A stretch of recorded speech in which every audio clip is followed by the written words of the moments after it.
Okay, so I don't know about these first 10 seconds. That CG just looks super weird. Oh, oh, my boy's back with the salt. He's got the salt on deck. He keeps it at the ready, man. Reagan keeps that salt at the ready.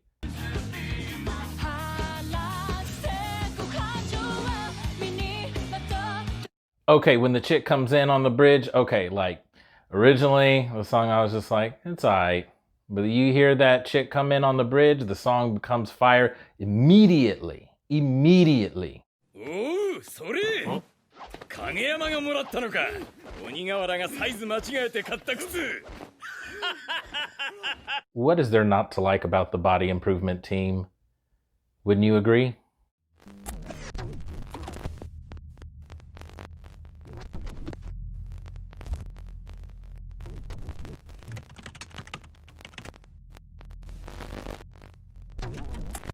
Ladies and gentlemen, welcome back to the channel. I am Ryofu, and you are watching The Gaming Harbinger.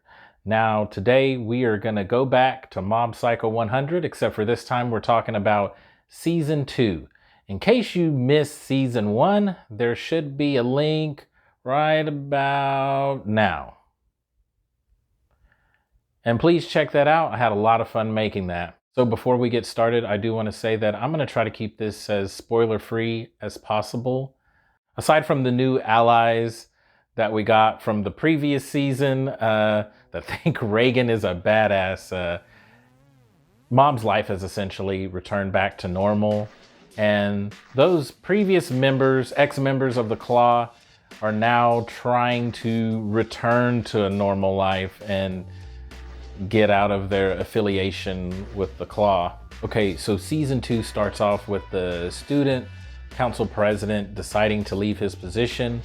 Mob thinks to himself, the girl that I am just crazy in love with, maybe, just maybe, if I get this position, she'll notice me.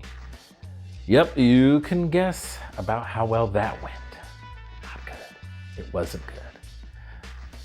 So essentially, he applies for the position, he gets a moment to say his speech, and he just falls flat on his face. Not literally, but he just, it's a rabbit 8 Mile moment pretty much.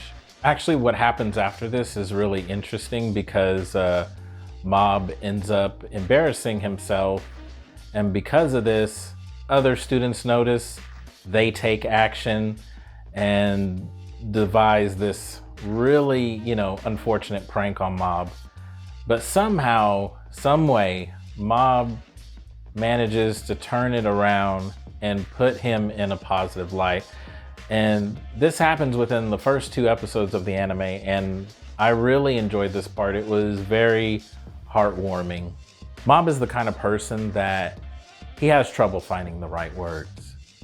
But also, with that being said, he may have trouble finding the right words, but he is a person that responds with actions. And 9 times out of 10, he gets the action right. And that's what he did here. Okay, so after this, what we have is the deterioration of Mob and Reagan's relationship, and then kind of a rebuilding of it.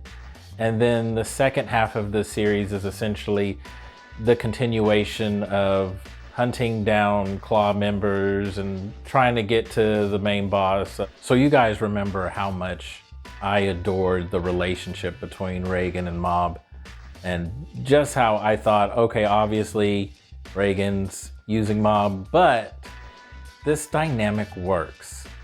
Well, now that I've watched the second season, it does give you much more perspective. You kind of realize that, okay, Reagan is using Mob, but does he really think this badly of him? Does he really think he's hopeless and pathetic?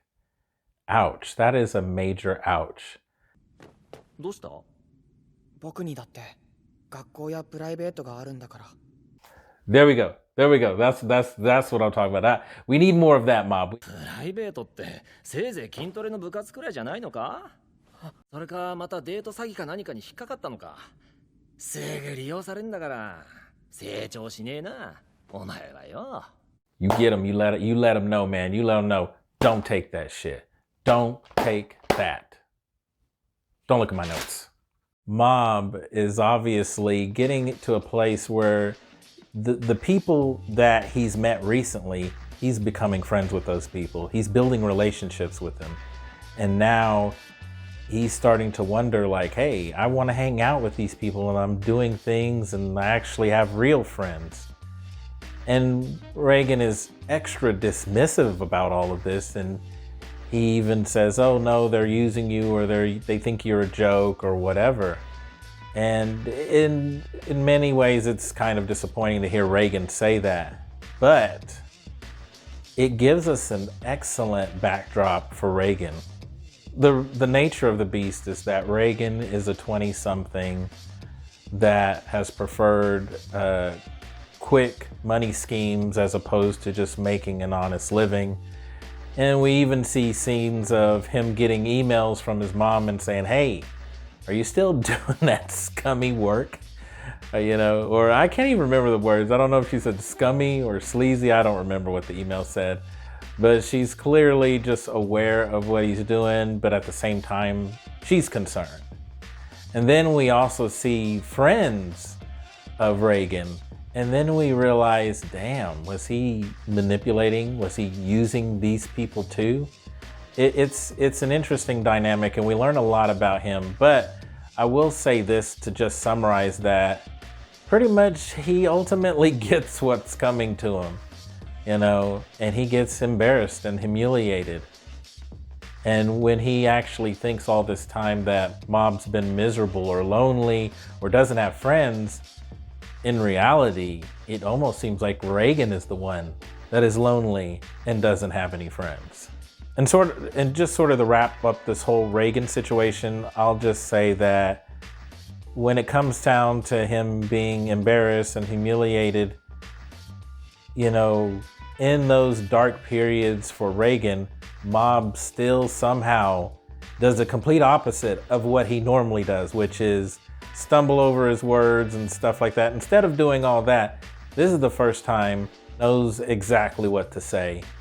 So starting off where season 1 left off, there were Claw members that went up against Mob, and they pretty much become allies in this season, and they kind of help in this second section with the continuation of fighting the Claw Foundation. So the Claw members this time around are kind of a higher tier than the previous Claw members. So I guess you could say they're supposed to be an extra tier of badassery or something like that. All of these characters are just as interesting as the previous Claw members.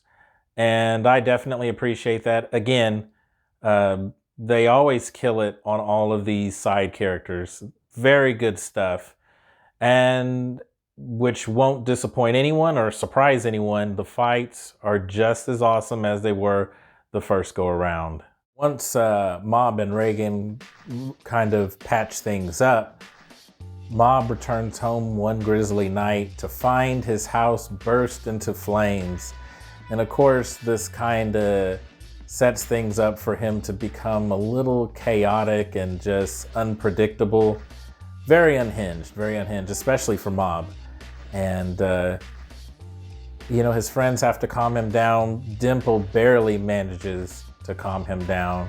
What happens after this is a couple of scenes of where, because Mob is becoming unhinged and now he's just like challenging Claw members and decimating them at that, he really hits a weakened state, and it's up to everyone else, all of his friends that he's made up to this point, to protect him. And man, shout out to that Body Improvement Club. They are just so awesome. Especially the leader. Oh man, I love that fight. That fight was awesome. And just like I said, this show just kills it on the side cast. Like, they serve their purpose, they're in and out, and they're totally just hilarious. Once Mob heals from his wounds and recovers from his weakened state, he is able to take on some remaining Claw members, which of course, he has little issue with most of them. But however, because of, his growth and everything, a good portion of them he does not want to fight. So a lot of them, of course, he's trying to reason with. And sometimes he's able to break through and sometimes he is not. And of course, this leads up to the final fight with Toichiro. I will say, if there's any criticism I have for season 2 is that Toichiro, like his fight, and maybe it's not even just his fight, but it's just this character. Personally, I don't find him that interesting. And maybe he's not supposed to be, but he's just not interesting to me. So even, which may sound unfortunate for me to just slip this with all these praises to turn around and say something negative like this, but just how it ended and how the fight ended, it was okay. You know what I mean? It was okay. It could have been better, but at the same time, it's like the ride was so awesome. You just completely dismiss all this other stuff, but you know, it's a minor complaint, I would say, in my opinion, because everything else in the show it's fun. It's got good fights. It's got a lot of jokes in it. You know, it's a fun ride. So, I mean, it's minor in the grand scheme of things.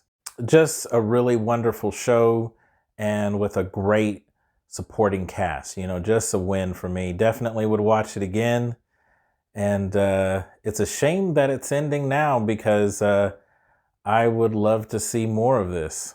俺モテないんです。生まれてこの方彼女ができたことないんです。絶対悪霊のせいですね。除霊しますので。除霊完了です。明日から努力しないで彼女もできます。I guess I'm gonna be watching this, huh? All right, ladies and gentlemen, that's gonna do it for me. Please leave a like, please subscribe, please consider joining this team. And by the way, you know, we've had a little bit of growth. You know, we're stepping up. The Gaming Harbinger isn't playing games. I got a bunch of stuff in store for you. And also, by the way, if you're interested in seeing Mob Psycho 100 Season 2, it's just the same place as the first season. It's available on Funimation and Crunchyroll. Until next time, guys, I'll see you in the next video. そんなことやってもお前モテないぞ。